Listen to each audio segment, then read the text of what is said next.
Only 10,000 years ago, these waters were under ice, making this a relatively new environment in comparison to how long orcas have lived in other parts of the ocean. Looking around, it's easy to see the allure. The nutrient-rich waters fed by the Gulf Stream support a thriving ecosystem that is full of life. Over the years, there has been an increase in influx of other species entering the fjords during the winter months in search of food, such as fin whales and humpbacks. For us as humans, this environment can seem quite hostile and quite extreme.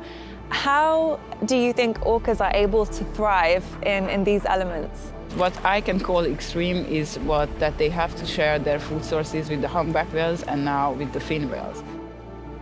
During the winter months, the herring enter these fjords from offshore to get some rest, but that doesn't really happen because they're closely followed by the orcas, humpbacks and fin whales.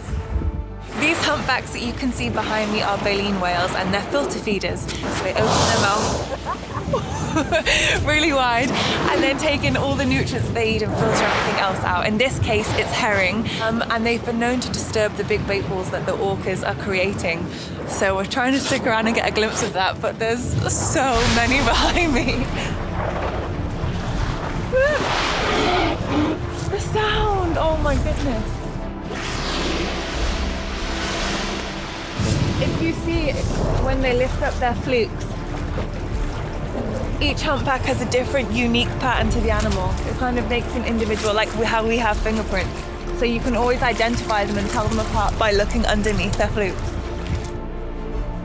Orcas spend time and energy creating their bait ball, but as they begin to feed, the dinner bell sounds for the humpbacks, who quickly appear and lunge right through the middle of the herring.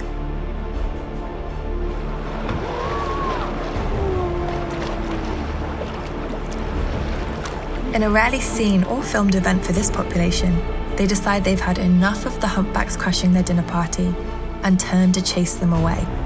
There's 3 humpbacks on the calf, and a whole pod of orcas just pulling them and biting their flukes. It's insane. The mum and calf try to make a quick exit as the pod gathers behind them and begins to bite at their flukes.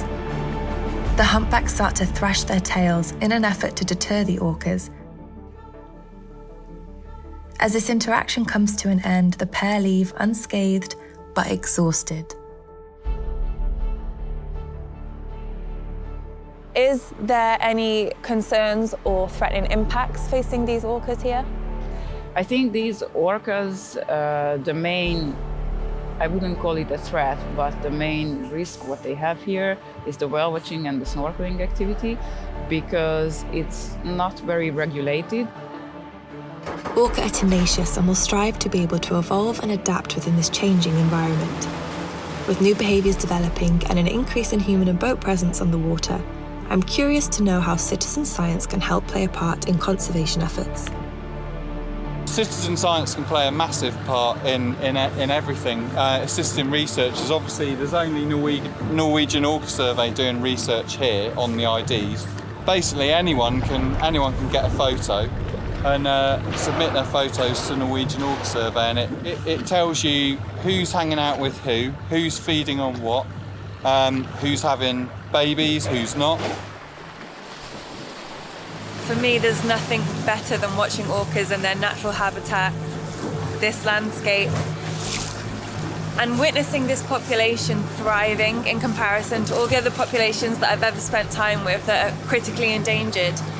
Just seeing them do so well with so many babies, with so much food, it's been something I'll never ever forget. It's been the trip of a lifetime.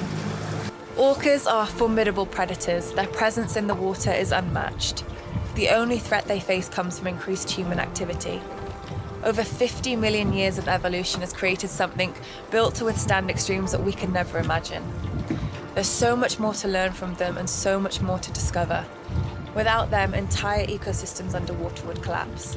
To protect not just this population of orcas, but populations around the globe, is to protect our oceans and in turn our planet.